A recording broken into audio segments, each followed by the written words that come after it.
Ruthless Compassion is a podcast that shows you how to become fiercely kind.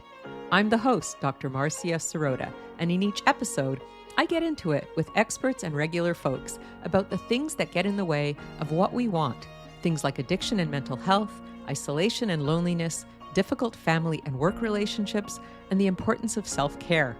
I want to help you overcome the obstacles to living your best life, and I want to inspire you to become a powerful kindness warrior. Amy Fish is the Chief Complaints Officer, also known as the Ombudsperson, at Concordia University in Montreal, Canada. She is responsible for promoting fairness and making sure everyone's voice is heard. Amy regularly teaches, speaks, and writes about how to complain effectively, that is, how to stand up for yourself and ask for what you need. Amy teaches writing workshops at the Quebec Writing Federation, Hippocamp Conference for Creative Nonfiction, and at her kitchen table. She specializes in humour writing and memoir. Amy's work has been published in Hippocampus Magazine, Reader's Digest, Huffington Post, and several other journals. Welcome, Amy Fish, to the Ruthless Compassion podcast. Thank you. Thank you for having me. Well, I'm very excited to have you here today because I read your book, I Wanted Fries with That, How to Ask for What You Want and Get What You Need. And I think that this is such a great topic in this day and age because I think that people really have difficulty with this. And I was just wondering, first of all, if you could sort of share a little bit about who you are and how you ended up writing this interesting book. Sure. I am a professional ombudsperson, which means that people complain to me all day long. And my job is to receive complaints, investigate complaints, and determine whether or not people are treated fairly. And one thing I noticed in my work is that sometimes complaints are heard or not heard, not only based on the merit of the complaint, but based on how it's delivered. And so I decided to write this book in an attempt to level the playing field so that you would have the best possible chance of getting the resolution you want. In other words, getting your fries. Right. So from the sublime to the ridiculous and everything in between. Exactly. Right? Exactly. Well, it's a very interesting time that we speak because we're just on the start of the Harvey Weinstein trial. And, they've been talking a lot lately about the non-disclosure agreements that a lot of the women who had been purportedly victimized by Mr. Weinstein had to sign. And of course, they got some compensation for these NDAs, but on the other hand, they were silenced, and this was allowed all the behavior to be perpetuated. And so I was just asking if you had any thoughts about, non-disclosure agreements in this era of Me Too and, how that relates to your thoughts of people complaining and asserting their needs. My fundamental belief is that if you practice complaining effectively about the small things, whether it be returning something without a receipt, whether it be getting the wrong change or having it and trying to get an appointment, if you're able to speak about the smaller things and you develop that muscle, then I think when it comes to the bigger things, like asking for a raise or any issue about the way you're treated in the workplace, your voice will come easier to you. And that's another reason why I wrote the book, because I want people to know that you have to practice speaking up for yourself so that when you really need your voice, it'll be ready. And so you think that if some of these women had practiced asking for their fries with their hamburger, maybe they wouldn't have been so quick to sign the NDAs.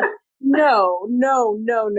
That is absolutely not what I'm saying. I think because so many of us are victimized as women and because it's so difficult for us to speak up for ourselves, it makes it even more important to practice. No, I do not blame the victims at all. Very good. I just wanted to clarify that. Yes, thank you. Alrighty. So I read this book and I thought it was very interesting because you had a lot of really cool examples from real life of people who, were doing different things and you were helping them ask for what they want, or times where you were asking for what you wanted. And there's an interesting example in which a woman is asking her colleagues to clean out the filthy and disgusting fridge in their office kitchen, and the colleagues are not cooperative. They're just not interested. And I was asking, I was wondering what a person can do if they try to, clearly and calmly, as you say, express their needs and feelings. And they're faced with people who just don't care, who are completely uninterested in cooperating. And, they're not moved. They don't feel an ounce of compassion or remorse. What do you do when you're dealing with people like that? Because I think there's a few of them out there these days. There's nothing grosser than an office kitchen with leaks and old salad dressing and leftovers, right? For sure. And I think a lot of us have been there. So that's why I like that example. And what I suggest in that kind of case, because normally what do people do? They leave little notes up, right? So you have the Snoopy note, you have the Garfield note, the little cutie pie notes that say, your mom doesn't work here, or please clean up after yourself. And that approach is too indirect. So I don't like it.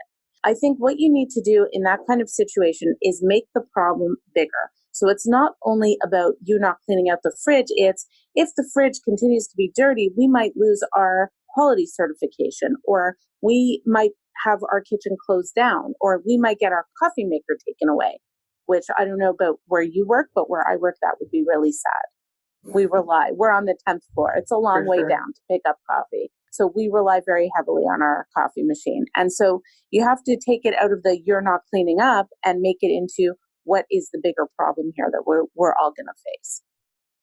But okay, so let's say you've done that and the people are just like, I don't care. You do it. If it's such a big problem, you do it, right? So there's this one person always who is the one who cleans up after everybody because they're the one who has the lowest tolerance for the filth and disgusting, nature. But meanwhile, they're always cleaning up after everybody else, and they're getting more resentful and more frustrated. And so really, what I'm asking is, how do you deal with people who just don't care and who just don't want to play nice?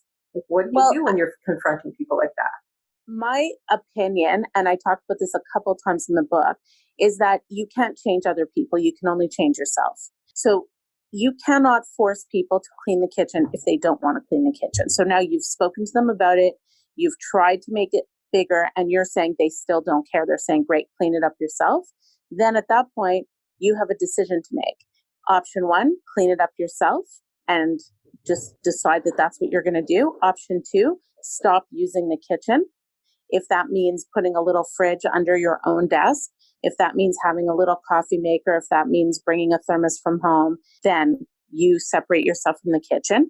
And option three, if this is really intolerable for you, then it might be time to look for another work placement, either within the same organization or outside. Option three, you were saying when you wrote it, sounded a little bit drastic, but when I think about it, if you're dealing with people who really don't care about this and who are really unmovable, then really these are your colleagues, and that's not just going to be about the kitchen, right? Right. And I think it's very important when you're asking for what you want or need to recognize what is fixable and what is not fixable. So I have another example in the book about what do you do when you're dealing with a family member who's always late? And some people are always late. So you can't control how late they are. You can control what time your dinner starts. And if you want to start your dinner, whether or not they're there, that's your prerogative. And maybe you don't invite them to the movies that start at a set time. Or you invite them, but you can't be upset if they don't come because they've shown you through their track record that they are consistently late. And that is not on you. That is on them. So if they miss the beginning of the movie, again, you have a choice to make. Either you can update them on what they missed, hissing very quietly, or you can say to them, I'll tell you at the end. I got to watch this part. Yeah, so it's basically not taking on responsibility for somebody else's difficult behavior. That's an excellent way of putting it. So there's another article you talk about a wife who's complaining that her husband, who is in real estate, is always on his cell phone during their dinners. And their dinners are pretty short, but even so, he's always on the phone making his deals. And it really makes her frustrated. And you are giving her some negotiating techniques, right? So maybe you can share some of those, because I think that's a really interesting point that you made there. Thank you. So in that scenario, we have a spouse who's always on the phone and a spouse who's very frustrated about it. And what I suggest there is how to compromise. So if you have dinner together, let's say 5 nights a week, then say to yourself, all right, how many nights am I willing to tolerate my spouse being on their phone? And let's say I'm willing to tolerate 3 nights on the phone, 2 nights off the phone. Then I make a deal where I say, I need you to give me 2 nights a week off the phone. And then on the other 3 nights, you use your phone. I won't say a word. And what that does is that at least she's ahead of where she was, right? That's right. She's at nowhere. Another thing is, it could be you can have 5 minutes on your phone, either at the start or end of dinner, but the rest of the dinner is mine. Right? So then you split the dinner up. But the difference between the spouse situation and the kitchen situation to me is that with spouses, you're constantly negotiating because you want to live together and you want to have a nice and peaceful life together and you want to find middle ground. So at least in my experience, and I've been with my husband over 30 years at this point, it's a lot of give and take, and we spend a lot of time negotiating. So that's why I thought about that example. In the kitchen example, coworkers, you have less of a vested interest in getting along with them, and they have less of an interest in getting along with you. Which is a shame because, getting along with your coworkers makes your life so much more pleasant because you're spending a lot of hours a day at work. I agree. But sometimes you have a kitchen that's shared among various departments and you might not even know the people. Yeah, so then your investment is less, and their investment in cooperating is less, for sure. That's right. Or it could be that if you're working in a place that is a 3-shift kind of place, and when you come on the night shift, the day shift people have left their fridge a mess. Right. So yeah, so you may not actually have any communication with them. Whereas when you're sitting across the table at dinner, it really matters to you that everyone is present. For sure. So there was another really interesting example in your book about a mom who made a birthday party for her 3-year-old, and she provided her child with this giant cupcake, but only had these little cookies for the rest of the children. And all these other little children who were 2 and 3 were all upset because they thought they were going to get a cupcake too. And then when you went and very calmly and privately talked to her so that she wouldn't feel on the spot, she basically exploded in your face. So maybe you want to talk about she did. And I like that example because it's an example of where maybe I had been wrong. The party was over, the cupcake was almost done, the cookies were done, everybody had left. I just really thought that she was at the beginning of her mom career. This was her first child and it was my third. And I thought I would kind of give her some mom to mom tip. By the way, you should get the same dessert for everybody when you're doing a birthday party. What I didn't know is that she was going through a very personal, hard time and she was hanging on by a thread. And my comment to her was just the last straw. And I didn't know that. And I felt sorry about that. At the same time, I thought I did the right thing because I wanted her to know that, that the kids were upset. So what happened in that situation is that years later, I bumped into her and she thanked me. She said she always remembered what I said. And from that moment on, she was more equal in her birthday desserts. So even though at the time you thought maybe, you had put your foot in it, yes, it was just that she needed some time to take a step back and reflect on what you said. And in the moment she lost it, but then later on she realized, yeah, she has a point. Right? Exactly. And I hope I tell it in a compassionate way because it was my intention to be compassionate towards this mom and just to illustrate that sometimes when you're complaining to someone, you don't have all the information. And I didn't know that things were rough for her right then. All I saw was her kid devouring a giant cupcake with icing on his face and all the other children crying and pointing at this cupcake and wondering why there weren't cupcakes for them too. Mm-hmm. Yeah, for sure. And there's an interesting little story you put in the book about your dad and mom when they're in Greece and their waiter tries to rip them off by giving them double on their bill of what actually was on the menu for the price. And your father going and first of all talking to the waiter, and the waiter said, just pay, and then goes to the manager, and then the waiter gets fired because apparently he's doing this on a regular basis. And you're talking about how not to take responsibility if somebody has a consequence from your complaining. Maybe you can sort of talk a little bit about that, because I think that's a really important point. Sometimes it happens that people tell me that they don't want to complain about, let's say, a teacher or a coach or a waiter because they don't want that person to lose their job. And I have a few answers for that. One is that usually people don't lose their job on the basis of one complaint. Usually it would be because either this complaint was added to a very long pile of complaints and just tipped the scales to the point where the person lost their job, or because their behavior was so egregious that it just couldn't be tolerated. So I don't think that holding back misbehavior, or in this story, cheating, and not reporting it, you're doing anyone a favor. What's going to happen is that more people are going to get cheated, like in the case of my parents.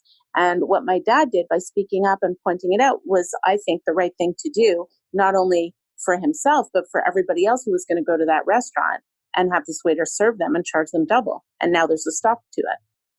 But then you go on in the story to say that the waiter showed up at their hotel begging and pleading and saying, I lost my job, I can't feed my family. And, how some people might feel very guilty about that because they're thinking, oh my goodness, if I hadn't complained, this person would still have their job. What would you say to that? What would be your response? I would say the person lost their job not because you complained. The person lost their job because they attempted to steal from you. So the problem was the attempted stealing. The problem was not the reporting of the behavior.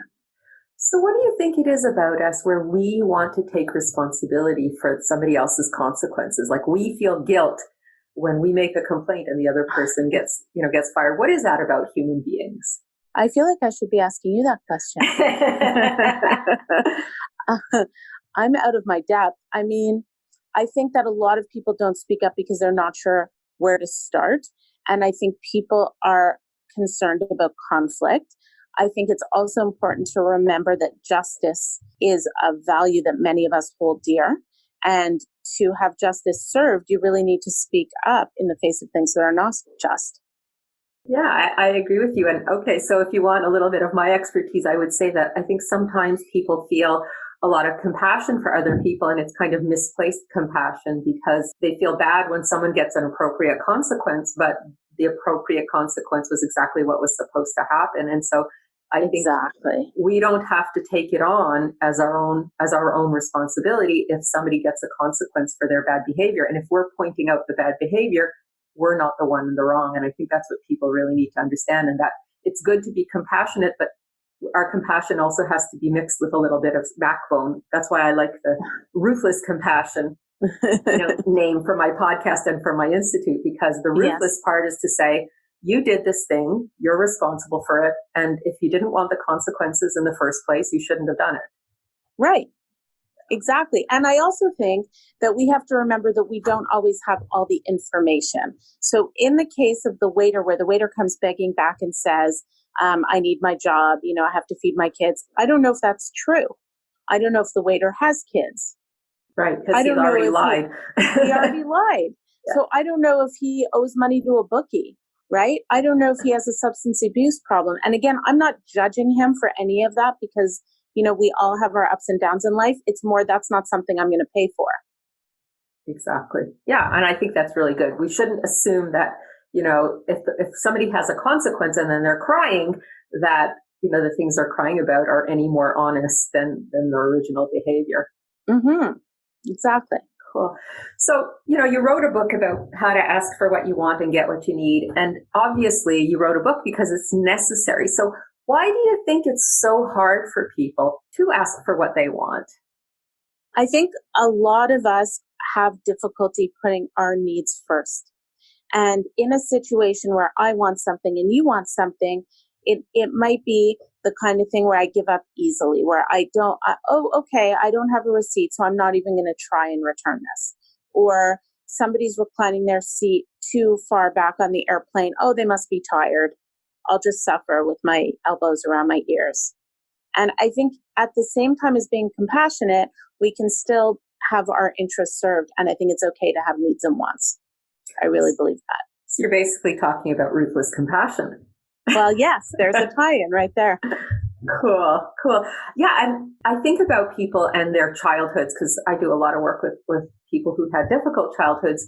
And it seems like when people aren't given enough love or validation or protection when they're little, they start to feel this lack of deservedness or lack of entitlement to being treated properly. And so when they get more of the same as adults, they just go, well, I guess that's just my lot in life. If somebody already have a history of, not being acknowledged, not getting what they want when they're growing up, have you any techniques for them to help them sort of develop more of a sense of, I deserve, I'm entitled, I can ask, I can have? Well, I think what might help people with that kind of profile is to think more about what they want as outcome to their complaint, and to sort of imagine or visualize things going their way and what would that look like. So if we want to take a practical example, in the book, at one point we were on a search for unicorn frappuccinos. I have a teenage daughter. She really wanted to take a picture with one, and we were on a hunt. What would that look like? So how are we going to complain to Starbucks that we can't find this frappuccino? And what will it look like if we get it? And why is it fair that we should get this? They advertised it. It's supposed to be available everywhere. We can't find it. How are we going to fix this? And start to sort of think about what the resolution would look like. So instead of thinking about, do I deserve it or don't I deserve it, we can think about, this is what I want. How can I get it? Right. That's nice, because that kind of bypasses some of the psychological baggage.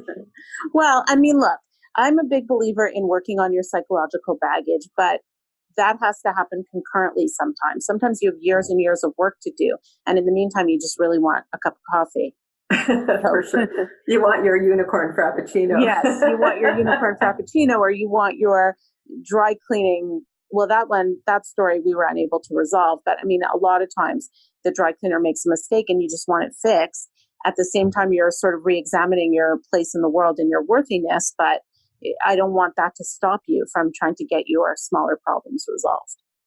For sure. And, when it comes to dealing with people who are going to, explode in your face, I think a lot of people are also frightened that if they ask even calmly and reasonably, they're going to get this really unreasonable response. What kind of thing can you say to somebody who is anticipating some kind of really, unreasonable, unpleasant response from the other person? That's a good question. I think I would say it depends why. If you're expecting an unreasonable response because this person has a history of being unreasonable with you, then maybe you don't need to have this particular confrontation at this time. So, for example, if you have a friend who is very sensitive about one of their kids, or is very sensitive about where they live, and you want them to pick you up and they never want to pick you up, I mean, I'm really just making this up here, then maybe that's a confrontation that you don't need to have. You're expecting them to get upset. Maybe they will get upset. Maybe you can steer away from that topic. But if it's a complete stranger and you're just imagining that there's going to be a blow up just because you're nervous, then what I would say to you is you need to work out in your mind what you're going to do in every different scenario. So I'm going to ask to return this without a receipt. They might say yes, in which case I'm lucky. They might say, let me ask for a manager, in which case I'm going to wait patiently. They might say, no, I'm sorry, there's absolutely no way. And then what will I do? Will I push harder or will I walk away? And I think being prepared helps you walk into difficult situations. Well, I'm just thinking of a scenario in which someone might start yelling at you, right? Give me an example. But who's yelling at you? Is it my friend yelling at me because she's sensitive about this topic? Or is it somebody yelling at me because they've had a long day? I'll give you a perfect example. One of my patients had some repair work done in her house, and they did a terrible job. The company really botched the job, and it cost her a lot of money. And she called up the company and she said, you need to fix this because, it's not working, and I'm losing revenue for the apartment downstairs that I was trying to rent out. And every week that you don't fix it, this is income I'm not getting, plus I'm having to pay again. So you need to fix it. And the guy starts screaming at her on the telephone, right? This is not my problem. You're making it up. You broke it. Just completely deflecting all the blame, not taking any responsibility, basically being, a corrupt, bad business person who's just trying to rip her off and not take any responsibility. So a lot of people, when they deal with somebody like that, a service person who just starts yelling at you if you make a complaint, what happened with my patient is initially she shut down and then she started coming to therapy. She actually started therapy because of this situation. And we walked her through a lot of different things. But I can tell you that not at one time did this person ever take responsibility over a period of 2 years. Not at one time did they ever acknowledge any wrongdoing on their part or, help to correct. She had to hire a lawyer. She had to hire an engineer. She had to do a lot of things. And eventually it came out in her favor. But like, this person never was reasonable. And it was a great exercise ultimately for her, because she really learned how to be strong. But it was extremely intimidating because she was a pretty meek person to start. So, when you're dealing with somebody like that, what would you say? Well, first of all, that's a terrible story. I'm very sorry to hear that. I don't like to hear those stories because I like to fundamentally believe that people are open and receptive. I think I would start with, in the initial approach, I would be unlikely to call somebody and say, hi, you repaired this. It's still broken. It didn't work. You need to come and fix it. I'm losing revenue. That sounds aggressive to my ears. So I would be more likely to call and say, hey, I'm calling to follow up. I had asked you to repair. Okay, let's make this up. The plumbing in the bathtub in my downstairs unit. Is that your understanding? And then the person can say yes or no. And then you say, what repairs did you do? Would you expect it to continue dripping? And the person will say no. And then you say, okay, well, I think we have a problem. Can you come and take a look at it? It's still dripping. And then the person's either going to say, yes, I'm going to do it, or no, I'm not going to do it. If they're not going to do it, then you pursue whatever avenue you need to with small claims court or a lawyer or the Better Business Bureau, whatever you need. If they say, yes, I'm going to take a look at it, then they might be amenable to fixing it. If they want to fix it, but they want to charge you again, then you have another decision to make. But to get all the way to someone yelling at you, I find that really difficult. So maybe her only choice was to hang up and start with a more formal procedure. Right. I don't know. I wasn't there, but it's very unusual that I hear a story where somebody called and calmly said, we have a problem with your repair, and the person screams and yells at them. So I just feel sorry for her. I don't know that it's fixable other than what she did. Well, I'm glad to hear from you that it's rare that people behave that way. Yeah. Yeah, I've actually never heard this particular complaint before, to tell you the truth. And I've heard, what did I calculate? I think 5,000 at this point, something like that. And I've never heard that one.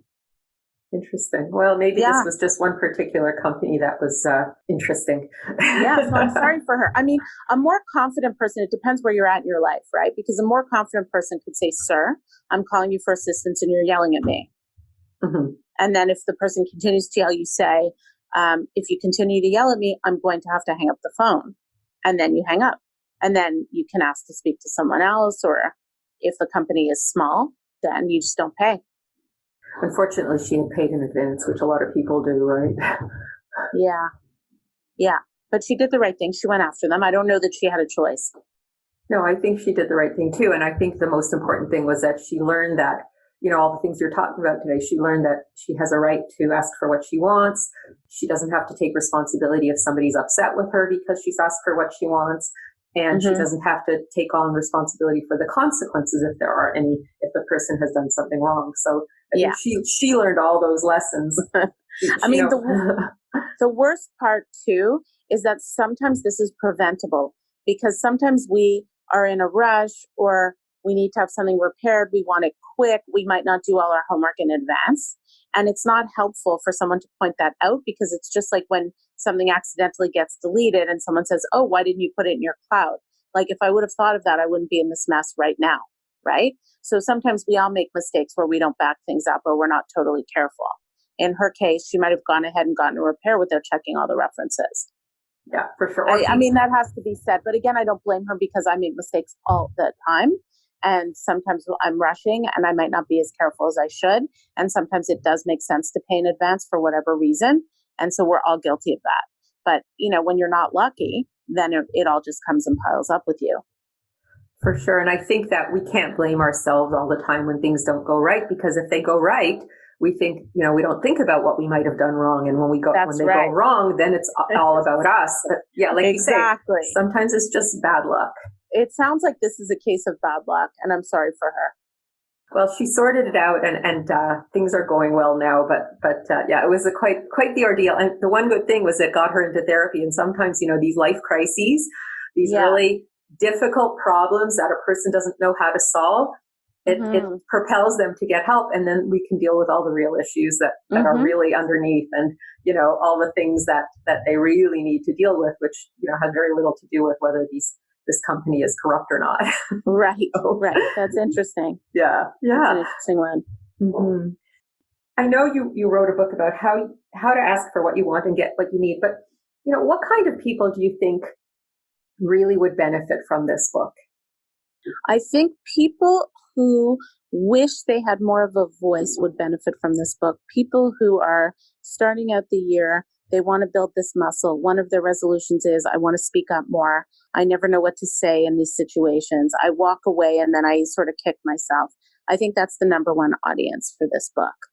The number two audience would be people who can tend to be a little bit aggressive in their complaining style, and they're looking for ways and coaching about how to tone it down. If they're sort of keep things in, and then explode, then I think they'd be interested in reading a book like this too, where there's a more calm and measured approach. And then the third kind of reader, the book is a hybrid. It's also partially a memoir because I go through stories about my life and experiences that I've had with complaining. Like, you talked about it. You meet my parents and my kids and my workplace, and you sort of get to know all kinds of different things. And I think that's an interesting perspective as well that some readers might like. And I think they can sort of put themselves in your shoes and identify with you and some of the issues that you've had to confront. I hope so. When people practice, like you said earlier, when they practice on the little things, and then they get more comfortable. And so then they take a leap and they practice, they try something a little bit more challenging. Do they change how they complain? Does it evolve? Like when you're going to the gym, does it evolve? And do you get kind of more skilled at it? That's my guess. That's sort of my guess. It's more than a guess. That's my theory. My guess/theory is that you get better at it and your complaining abilities evolve. But also at the same time, it's important to remember that speaking up for yourself is really more of an art than a science. And the reason that I give 27 different scenarios in the book is because you might have to pull from one of these 27 different techniques at any given time. For sure. It's like a little dance that you do, right? Right.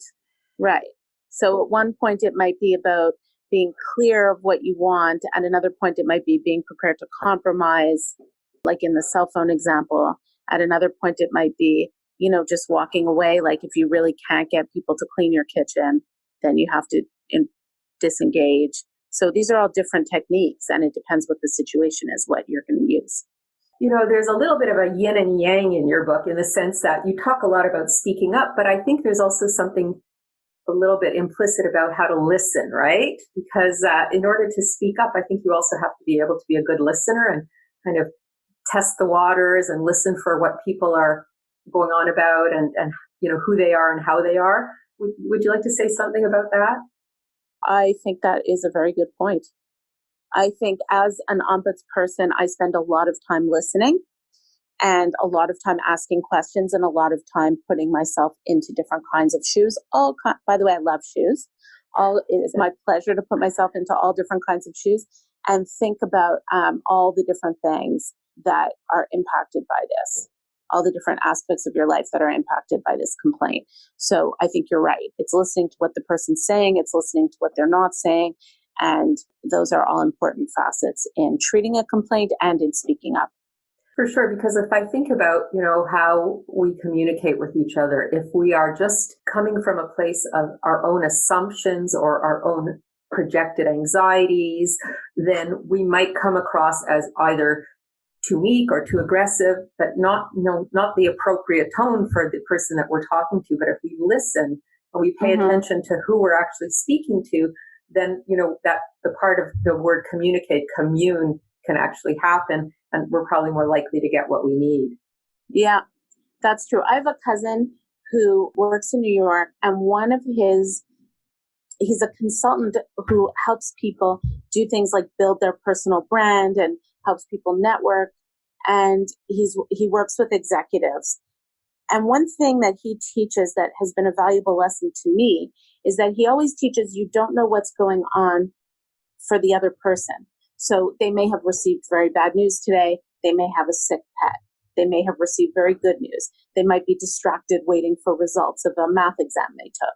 They might have all kinds of things going on with them that you don't know. So when you approach them with your complaint, you don't know what's going on beneath the surface for them.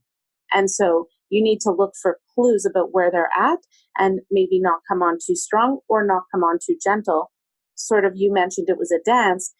dance your dance according to where the other person is at. And I think that was a really good tip. And also to add, maybe not take personally if somebody is behaving in a way that doesn't make quite a lot of sense to you. If someone's I tell people that all the time. I say, this can't be personal towards you because the other person doesn't even know you. Yeah, I think a lot of us invest our self-esteem in how other people behave toward us when really It has nothing to do with us. I agree. And if we can ask for our what we want without assuming that if a person says no, it means that we don't deserve it. It just means that they're not prepared to give it to us. Then it's, right. I think, a lot easier for us to ask for what we want. That's right. And I think we have to listen to the no. Sometimes maybe we deserve a no. So take the space and the time to reflect on the no. And then you have a decision to make. Do you want to, quote unquote, appeal this decision and take it further? Or maybe the other person has a point. Yeah, that's a really great point, because it's also about learning how to accept the no and live with the no and tolerate the frustration and realize that we can't always get everything we want, but it's still worth asking. It's still worth asking. For sure. Yeah, it's worth a try. Fun. This is fun to talk about. Oh, thank you. So, you've written this cool book, and I just wanted to ask, what else are you up to these days? I'm working on a few different projects, but it's too early to say exactly. I think you can expect something similar. Secret projects. Secret projects. Okay. Well, we look forward to finding out what those are soon. And where can people find you if they want to learn more about you and about your book?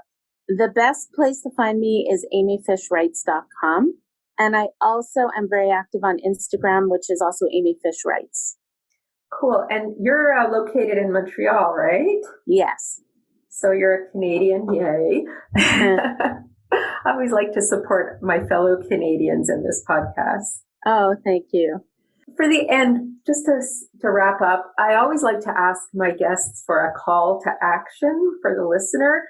And I think it's going to be really fun to hear yours. So what would you say, what would you encourage the listener to do apropos of our topic today? I think the most important thing to remember is that even if you're concerned about your technique, even if you're not sure if you're speaking to the right person, speaking up works. Staying silent never works. So your call to action is to at least try it. Try to speak up, try to complain effectively, try to ask for what you want. You have a better chance of getting what you want if you ask for it than if you don't. If we stay silent, nothing's ever going to change. So this is really our only way to change the world. And, in the end of the book, you talk a lot about how to get things done that are good for the world. So I suppose that this is a really great time to talk about speaking up, and because this is going to be how we make the world a better place, right? Yes. Fantastic. Well, thank you so much for coming on the show today. It was really fun talking with you, and I'm sure that there's lots of food for thought for the listeners. Oh, great. Thank you so much for having me. I really enjoyed myself. Thank you. That was the delightful Amy Fish, and I'm Dr. Marcia Sirota. If you like this podcast, please review it on iTunes, and you can sign up for my free monthly wellness newsletter at marciasirotamd.com, where you'll also learn about my new online courses.